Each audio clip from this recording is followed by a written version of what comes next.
Pop culture gal. That's me. I'm pop culture gal. Hi friends!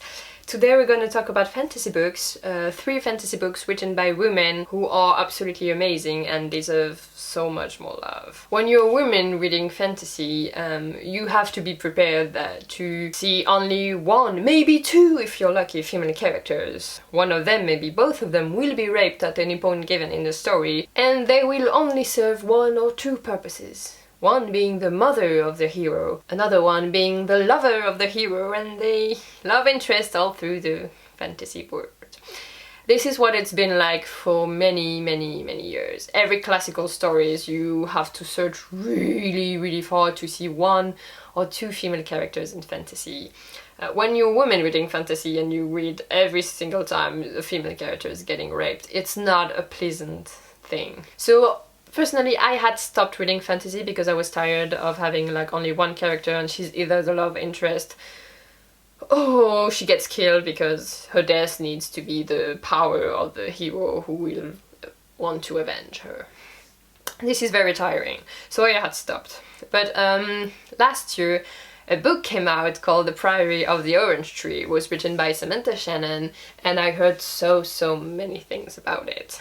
So I said, okay, I know, who doesn't love stories with dragons and knights and fights and a big mythology behind it?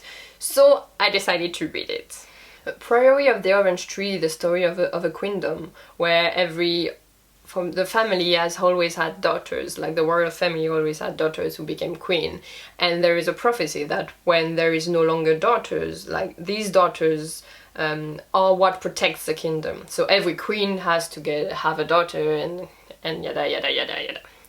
So now we're here, there's a young woman called Ead who is tasked with the protection of the current queen. On the other side of this world we have a young woman called Tane who is training to become a dragon rider. It's like the dream of her life and she wants to become a dragon rider. So these stories are gonna intertwine and we are gonna talk about a lot of things. But this is the basis of the story. First of all, this world is amazing. It's a real world. It's inspired. I think it's kind of, the author said it's kind of a feminist retelling of St. George slaying the dragon story. But it's really great. And the first thing that actually got through me with this book is that there's a lot of female characters. There's a lot of them. Some of them are bad, some of them are good, but they're all very well written. And it doesn't mean like the male characters are just meh. No, they are very complex and they are very complex beings also. All the characters are so great and so alive and they feel so real and it's amazing.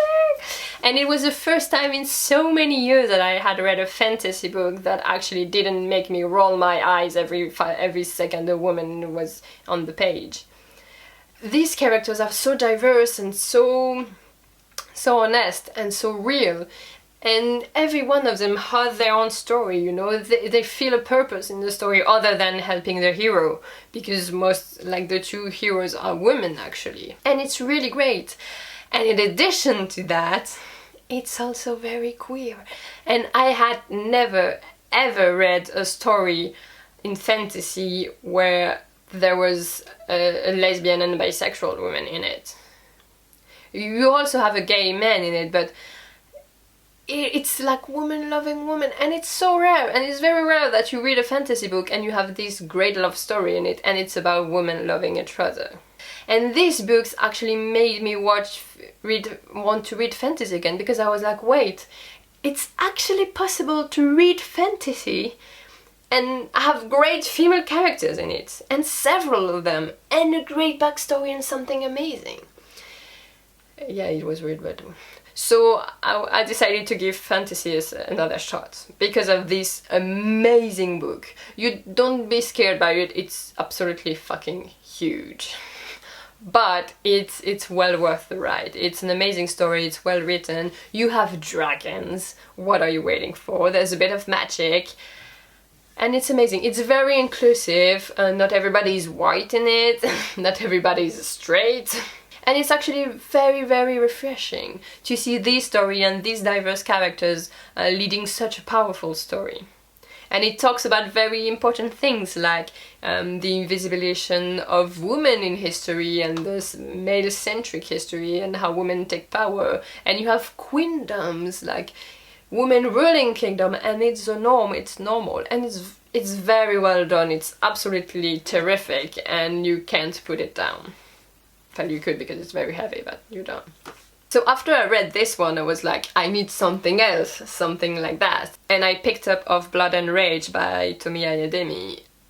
And wow, this was something else. So the Priory is on Voices because the author is queer. And Of Blood and Rage is also on Voices because the author is actually Nigerian. And this book is all about Nigerian legends and mythology. So this book sets place in an imaginary kingdom. A few years ago, magic disappeared in this kingdom. The people who had magic had white hair. They all had white hair, and that's how you recognize them.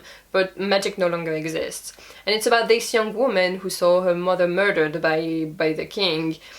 Her mother was a very powerful magician, and so she's training and she just dreams of a day where magic will come back.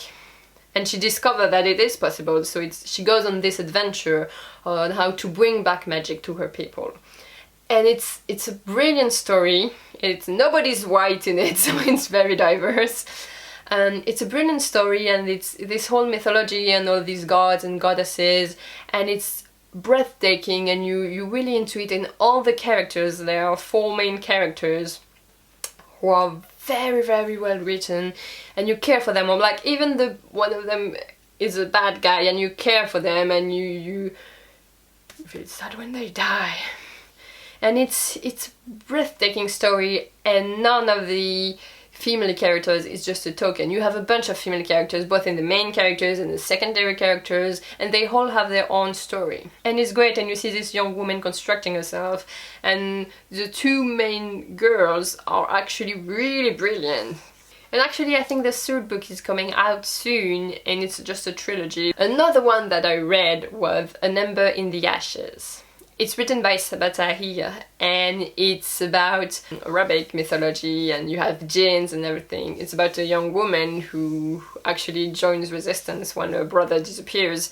Her brother is taken away by some kind of government force, and she wants to find him, she wants to save him, and for that she has no other solution than to join the resistance and being sent to serve one of the main gods, a very cruel woman, so she can try to help her brother. This world is absolutely terrific, and you have a little bit of folklore in it, but it's very gradient. Like, first of all, there's not a lot of magic. You just have this cast of people, and there's different social classes and a very strong hierarchy, and people fighting for their freedom. But then it becomes more than that, and you see a story and a mythology woven in it, and it's absolutely brilliant. And all the main characters are very compelling.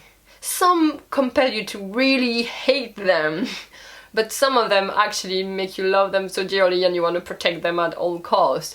But it's so good, and really, really, really, I can't advise it enough, but this book is amazing. These 3 fantasy books are all on Voices. There are stories where female characters are actually their own female characters. They have their own story, they drive their own story, they drive their plots, and it's very... the storytelling is brilliant in all of them. They all have a bit of these mythological aspects and strange creatures, and whether it's magic or dragons or jinns, it's a very compelling story, and I can't advise them enough. They are really brilliant. So please go get them and read them. Thanks, bye!